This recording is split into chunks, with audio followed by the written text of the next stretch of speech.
नमस्कार। ज्ञान क्लासेस में आप लोगों का स्वागत है। पाचन से संबंधित जितनी भी जानकारियाँ थी वो हमने पिछले 2 वीडियो में आपको दिया। आज के इस वीडियो में हम जानेंगे क्लास 10th के श्वसन टॉपिक के बारे में कि आखिर श्वसन होता क्या है, श्वसन के कितने प्रकार होते हैं और किस श्वसन का इस्तेमाल हम मानव जाति के लोग करते हैं। तो आइए वीडियो को अब शुरू करते हैं। सबसे पहले जानते हैं कि श्वसन और सांस लेने में क्या अंतर है, क्योंकि दोनों दो चीज़ें हैं जिन्हें हम लगभग एक ही समझ लेते हैं। तो श्वसन को सबसे पहले जानते हैं। श्वसन उन सभी प्रक्रियाओं का सम्मिलित रूप है जिनके द्वारा शरीर में ऊर्जा का उत्पादन होता है। ये इसका पहला डेफिनेशन है।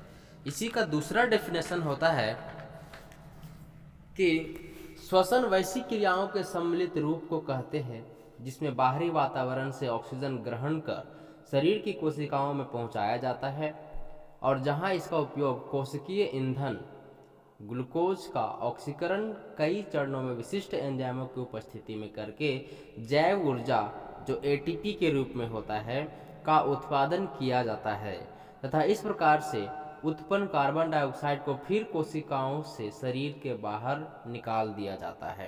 तो ये इसका दूसरा डेफिनेशन हुआ। पहले और दूसरे डेफिनेशन में अंतर बस यहाँ पे है कि श्वसन को ऊर्जा उत्पादन की प्रक्रिया को कहते हैं, सिंपल सा परिभाषा अगर समझे तो। और जब श्वसन की क्रिया द्वारा ऊर्जा का उत्पादन होगा तो वहाँ पे हमें ऑक्सीजन की आवश्यकता होगी जो सांस लेने की प्रक्रिया से आती है। तो अभी दोनों में अंतर हम समझ लेते हैं और अच्छे से कि श्वसन और सांस लेने में क्या क्या अंतर है। सांस लेना यह एक भौतिक प्रक्रिया है। इसमें केवल सांस लेने और देने की क्रिया होती है। यह श्वसन तंत्र में होता है। इसमें कोई ऊर्जा मुक्त नहीं होती है। तो ये चारों जो हमने इसके जो गुण लिए वो सांस लेने के हैं, क्योंकि यह एक भौतिक प्रक्रिया है। और यहाँ पे एक वर्ड आया है, इसका नाम है श्वसन तंत्र। देखिए, सांस लेने और छोड़ने तक के प्रक्रिया को करने के लिए कुछ अंग इसमें सम्मिलित होते हैं, उन्हीं के समूह को तंत्र कहते हैं। और चूंकि ये श्वसन क्रिया के तंत्र है इसलिए श्वसन तंत्र कहलाता है। और इसमें कोई ऊर्जा मुक्त नहीं होती है ये सांस लेने में। तो ये हुआ आपका सांस लेना। अब हम बात करेंगे श्वसन की ओर कि आखिर श्वसन में और सांस लेने में क्या अंतर है। श्वसन एक जैव रासायनिक क्रिया है। रासायनिक क्रियाएं होती हैं जिसमें ऑक्सीजन भोजन से क्रिया करती है। तीसरा है यह माइटोकॉन्ड्रिया में होता है और इसमें ऊर्जा एटीपी रूप में मुक्त होती है। तो देखिए यहाँ पे बोल रहा है कि जैव रासायनिक क्रिया है और ऑक्सीजन भोजन से क्रिया करती है। कौन सा? ऑक्सीकरण करता है भोजन का। तो ये सारी क्रियाएं कहाँ होती है? कोशिका के माइटोकॉन्ड्रिया में होता है और इसीलिए माइटोकॉन्ड्रिया को ऊर्जा घर भी कहा जाता है। तो याद रखेंगे, या अगर आपको माइटोकॉन्ड्रिया ना मिले तो कोशिका ऑप्शन देना है, और अगर कोशिका भी है माइटोकॉन्ड्रिया भी है तो ऐसी स्थिति में आपको माइटोकॉन्ड्रिया को ही टिकअप करना होगा। तो ये सांस लेना और श्वसन दोनों में ये हमारा बेसिक अंतर था। अब बात करते हैं श्वसन के प्रकार, जो मेनली 2 प्रकार के होते हैं। एक होता है वायवीय श्वसन और दूसरा होता है अवायवीय श्वसन। अब हम आगे देखेंगे कि वायवीय श्वसन और अवायवीय श्वसन में क्या अंतर है। वो ऐसा क्या है दोनों में कि प्राणियों में जो श्वसन है, खास करके पादप जगत में और जंतु जगत में, इसमें ये दोनों श्वसन का क्या रोल होगा ये भी देखेंगे। फिलहाल हम इन दोनों में अंतर को देखते हैं। तो वायवीय और अवायवीय श्वसन में जो मुख्य अंतर है वो इस प्रकार है। वायवीय श्वसन की क्रिया ऑक्सीजन की उपस्थिति में होती है। ठीक है, मतलब ये हुआ कि जब वायवीय श्वसन होगा तो वहाँ पे O2 उपस्थित रहेगा तभी होगा। नेक्स्ट वन है अवायवीय में आते हैं। अवायवीय क्रिया ऑक्सीजन की अनुपस्थिति में होती है।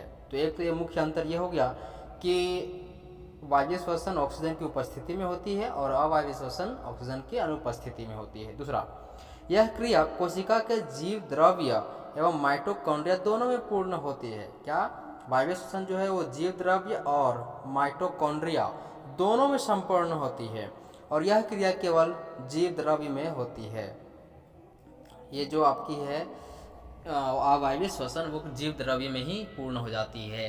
नेक्स्ट है कि इस क्रिया में ग्लूकोज का पूर्ण ऑक्सीकरण होता है। किसमें? वायवीय श्वसन में ग्लूकोज का पूर्ण ऑक्सीकरण होता है और अवायवीय श्वसन में ग्लूकोज का अपूर्ण ऑक्सीकरण होता है। आगे आते हैं। इस क्रिया में कार्बन डाइऑक्साइड और H2O बनता है। चौथा इधर है कि इस क्रिया में एल्कोहल एवं CO2 बनती है। क्या बनता है? एल्कोहल। तो एल्कोहल का आप देख सकते हो चैप्टर नंबर 4 में आपको पढ़ना था, OH होता है ना। अब आगे आते हैं। जैसा कि हमने पहले ही बताया है कि श्वसन की क्रिया में ऊर्जा मुक्त होती है और वो ऊर्जा किस रूप में मुक्त होती है? एटीपी के रूप में मुक्त होती है। अच्छा, कभी कभार ना आपको पूछ देगा एटीपी का फुल फॉर्म क्या होता है। तो एटीपी का फुल फॉर्म होता है एडिनोसाइन ट्राइफॉस्फेट। क्या होता है कि एडिनोसाइन ट्राई और फॉस्फेट, ठीक है, ट्राइफॉस्फेट, ये होता है आपका एटीपी का फुल फॉर्म, एडिनोसाइन ट्राइफॉस्फेट। चलिए, तो एटीपी जो है ना सबसे ज़्यादा वायवीय श्वसन में निकलता है। मतलब ये हुआ कि वायवीय श्वसन की क्रिया में हमें ज़्यादा ऊर्जा प्राप्त होंगे। तो इस क्रिया में ग्लूकोज के एक अणु में 38 कितना 38 एटीपी अणु मुक्त होंगे और अवायवीय श्वसन में ग्लूकोज से केवल 2 एटीपी अणु मुक्त होते हैं। ग्लूकोज के एक अणु के पूर्ण ऑक्सीकरण में 673 कैलोरी ऊर्जा मुक्त होती है और जबकि अवायवीय श्वसन में ग्लूकोज के एक अणु के अपूर्ण ऑक्सीकरण के कारण मात्र 21 किलो कैलोरी ऊर्जा ही मुक्त होती है।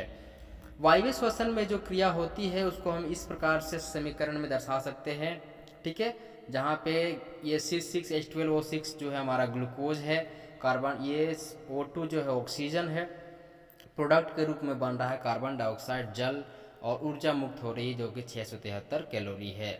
आगे है कि इस क्रिया को निम्नलिखित समीकरण द्वारा हम दर्शा सकते हैं। अवायवीय श्वसन को जो ग्लूकोज है, यहाँ पे देखिए एल्कोहल ग्रुप का एक यौगिक है, ठीक है, और ये आपका कार्बन डाइऑक्साइड और ये 21 कैलोरी का एनर्जी है।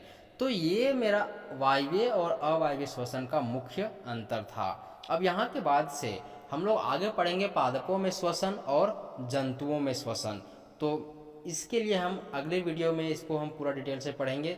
इतना आप लोग पहले इसको पढ़ के रखो, लिख के रखो, ताकि आगे जब हम वायवीय और अवायवीय श्वसन का बात करें तो उस समय पे आपको ये समझने में परेशानी ना हो। मिलते हैं नेक्स्ट वीडियो में, तब तक के लिए नमस्कार।